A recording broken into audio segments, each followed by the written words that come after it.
A gente vai reagir a um videozinho do Álvaro Borba, né? Aquele que tá sempre aqui no canal. Ele fez um vídeo chamado A Facção, o Mercado Financeiro e o Deputado. E a gente vai ver do que se trata a partir de agora. Curta, deixa seu comentário, deixa seu like, né? Curta, deixa o seu like daquele jeito bem bonitinho. Você pode se inscrever no canal se você gostar.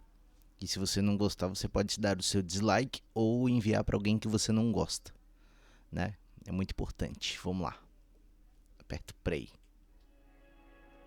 Lembra de 2020, as ruas vazias? Aquilo ali, Lembro. e sim, foi uma crise, né? Mas toda crise guarda uma oportunidade para quem a enxerga. Você já deve ter ouvido isso antes, né? É papo de coach, claro, Não mas é troquei a tela. verdade. E nessa crise da pandemia, o PCC enxergou uma oportunidade grandiosa. Quando eu repetia a quinta série C. Sem trânsito, caiu a demanda pelos combustíveis. Aí, quando a demanda caiu, o preço dos combustíveis caiu junto e todo o setor de combustíveis viveu um momento amargo. O resultado foi uma belíssima de uma liquidação. Fazendas de canas-de-açúcar, usinas de álcool, postos, tudo sendo colocado à venda e por um bom precinho. Então o PCC foi às compras. E foi às compras do jeitinho que uma facção vai às compras, com a sua delicadeza peculiar. Sim, Você deve né? saber como funciona, né? Se a facção quer comprar o que é seu, Tá bonitão o Álvaro, né? talvez seja bom vender.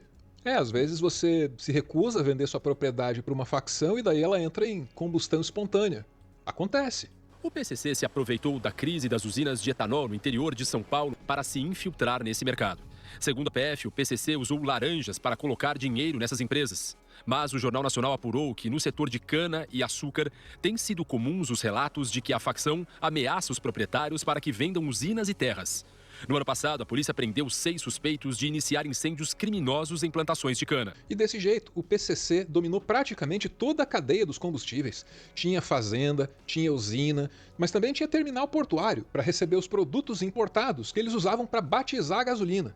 Ah, e claro, eles também tinham o posto, né? Para vender o combustível adulterado. Os caras estavam com tudo, tudinho mesmo. Até a transportadora Nossa, cara, tinha uma infraestrutura, tinha praticamente uma Petrobras clandestina, né? para levar o produto de uma etapa da cadeia para a próxima. Fiscais da Agência Nacional do Petróleo fotografaram, em junho deste ano, esse caminhão-tanque carregado de metanol. O caminhão ficou 3 dias estacionado na zona leste de São Paulo. Pouco antes de voltar a circular, a placa que identificava o carregamento de metanol foi substituída por outra, usada no transporte de etanol, o álcool vendido nos postos de combustíveis. Só naquela noite, segundo a ANP, o caminhão E o monitorzinho LG. descarregou o produto em 4 postos de combustíveis de São Paulo. Esse esquema movimentou 52 bilhões de reais. É mais dinheiro que o das emendas parlamentares, que geram tanta tensão entre o governo e o Congresso. É mais dinheiro que o valor de mercado de muitas das maiores empresas que você conhece. Pega aí Nossa. qualquer lista do valor de mercado das empresas brasileiras. Você vai ver que esse esquema tinha quase o tamanho de uma Embraer, quase o tamanho de uma TIM. Como é que um negócio Quase do tamanho do Banco do Brasil. de 50 bilhões de reais pode prosperar à margem da lei? Como foi possível que ninguém tenha visto esse gigantesco e ostensivo elefante bem no meio da sala do capitalismo brasileiro? Ou será que muita gente viu o elefante e preferiu ficar quietinha? Eu acho que geralmente é essa opção. Crime acontece, crime ocorre, nada acontece, feijoada. Árvore e não tenho mais idade para ser ingênuo.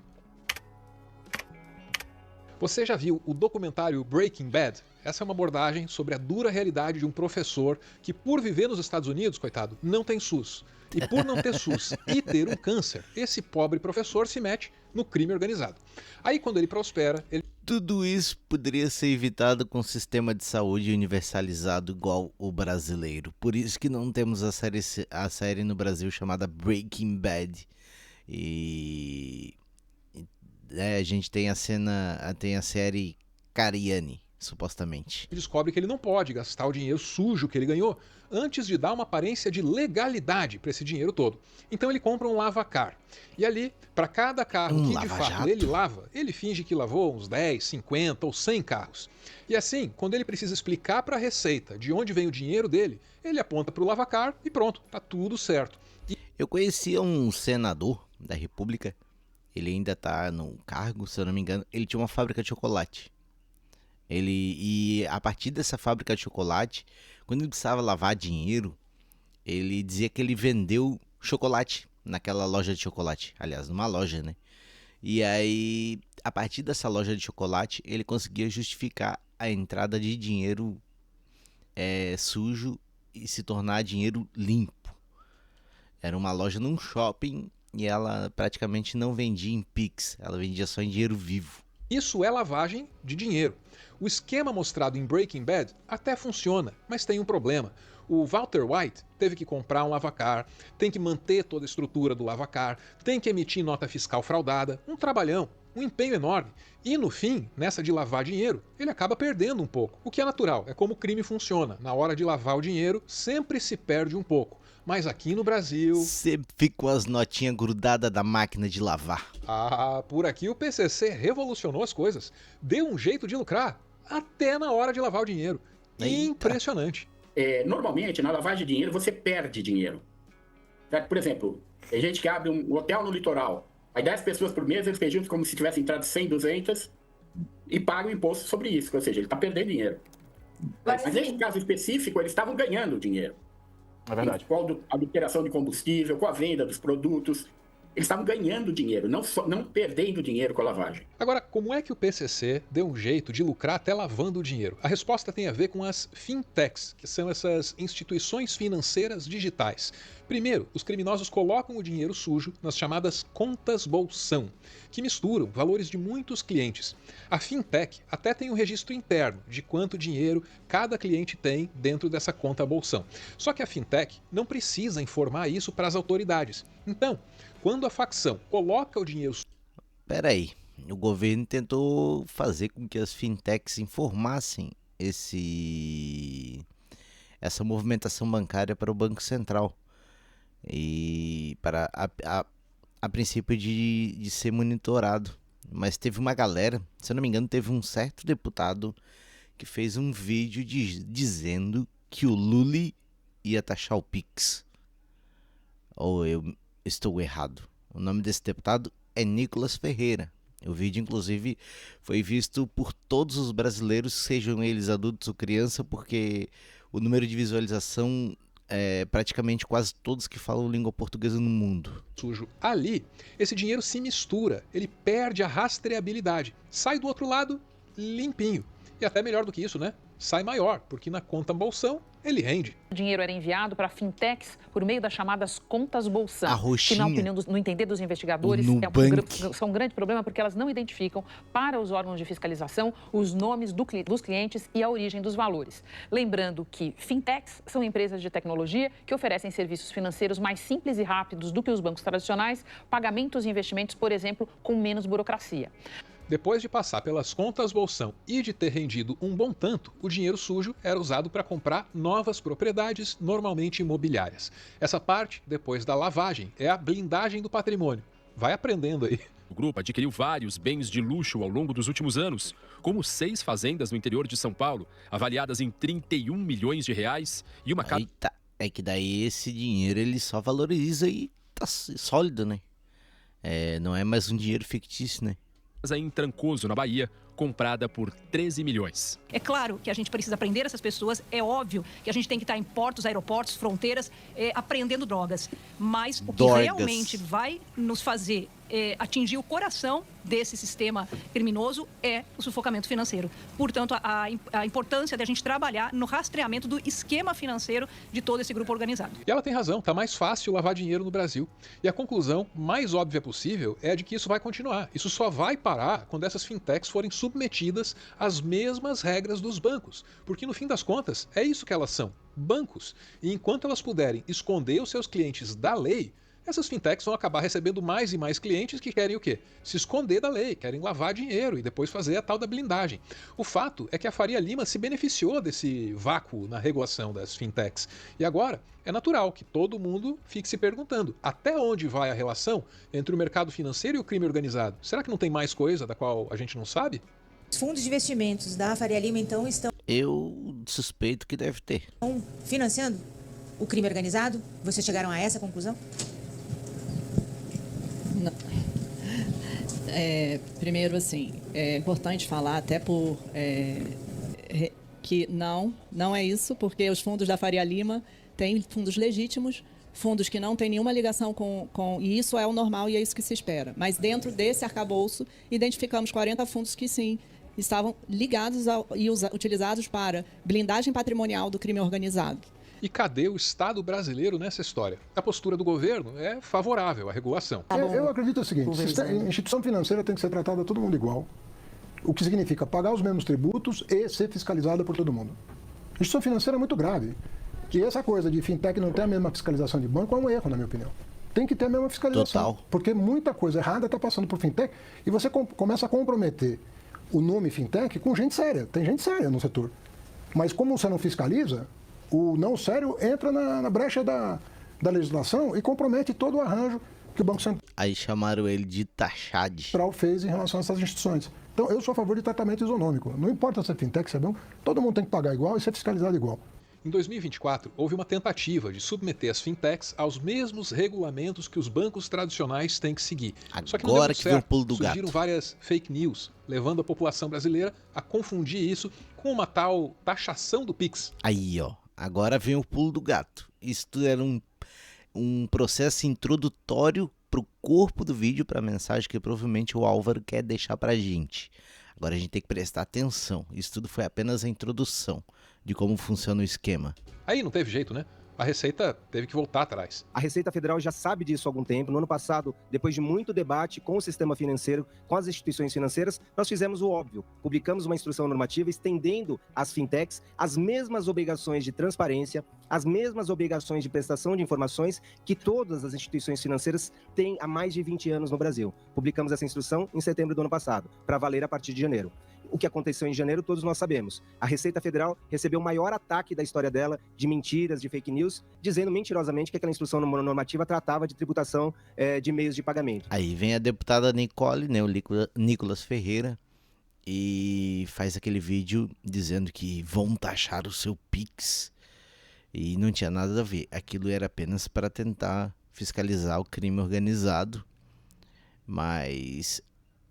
sobre o pretexto, não sei se por inocência ou por má índole, na hora de atacar o governo, qualquer medida do governo, o deputado abriu brecha para criminosos atuarem no setor tranquilamente, sem ser perturbado pela Receita Federal. Essas fake news foram tão fortes que, apesar de todo o esforço da Receita Federal, ajudada, diga-se, pela mídia tradicional aqui do Brasil, nós não conseguimos reverter essas mentiras por conta da força de quem as impulsionava, o que já estava, inclusive, prejudicando o uso dos meios de pagamento instantâneo. Nós tivemos que dar um passo atrás e revogar essa instrução normativa. As notícias falsas sobre a taxação do Pix foram uma cortesia dele, Nicolas Ferreira. Você provavelmente lembra do vídeo que ele fez naquela ocasião.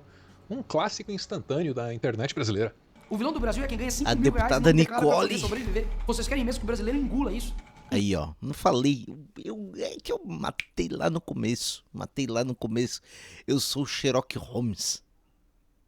Breve, os comércios estarão usando esta placa e todo mundo vai voltar a usar dinheiro vivo. Afinal de contas, ninguém quer trabalhar um mês inteiro para depois o governo vir e morder o seu salário. Quando a operação policial que revelou os laços entre as fintechs e o crime organizado foi às ruas, o Nicolas tinha um debate marcado na CNN.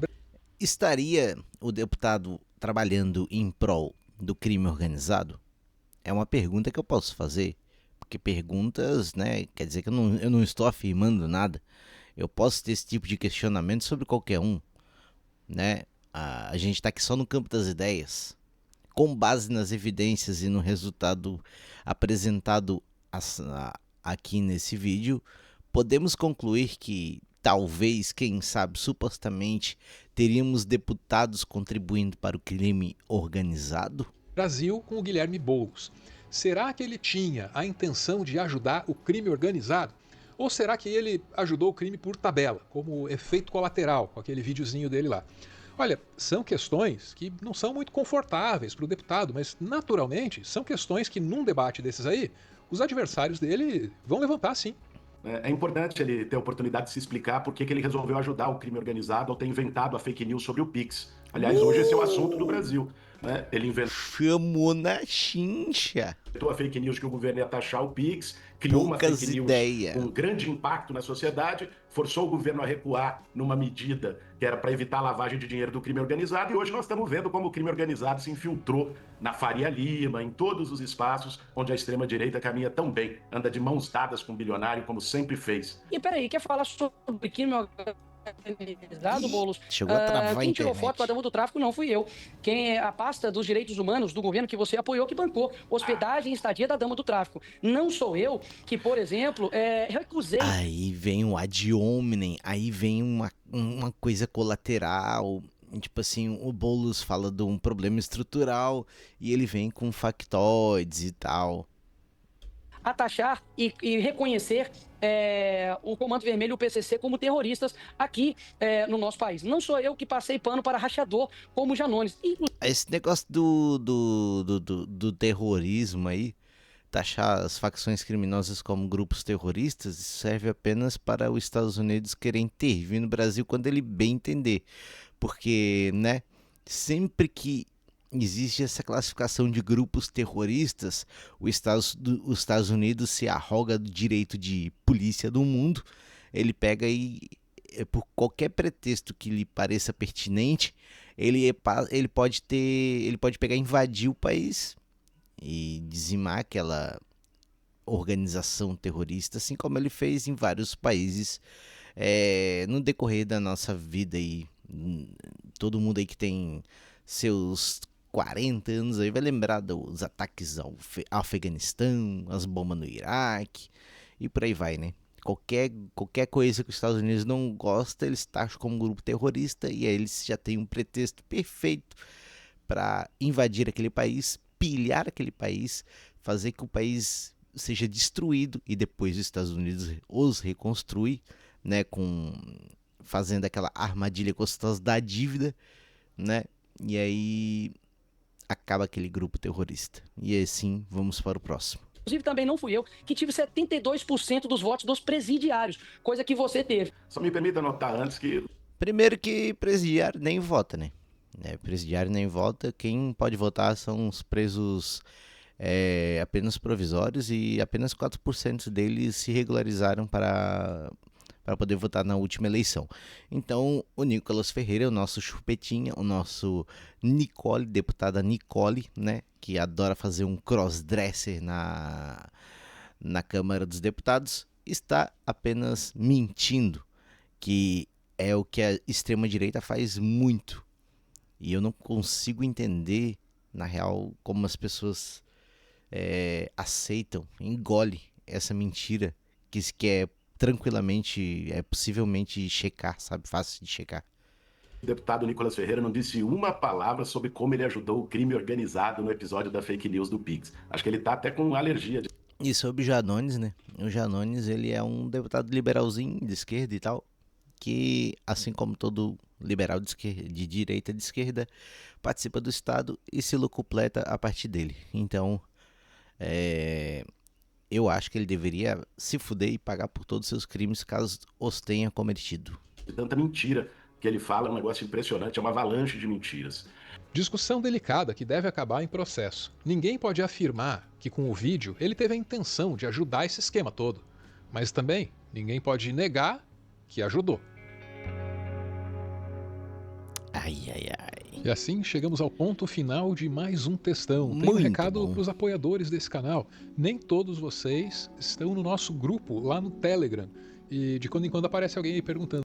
Muito obrigado por assistir esse vídeo até o final. Caso você tenha o feito, convido a se inscrever, curtir, compartilhar. O assunto é muito interessante e ainda está só no começo e tem muita coisa para desdobrar. E até mais. Tchau, tchau.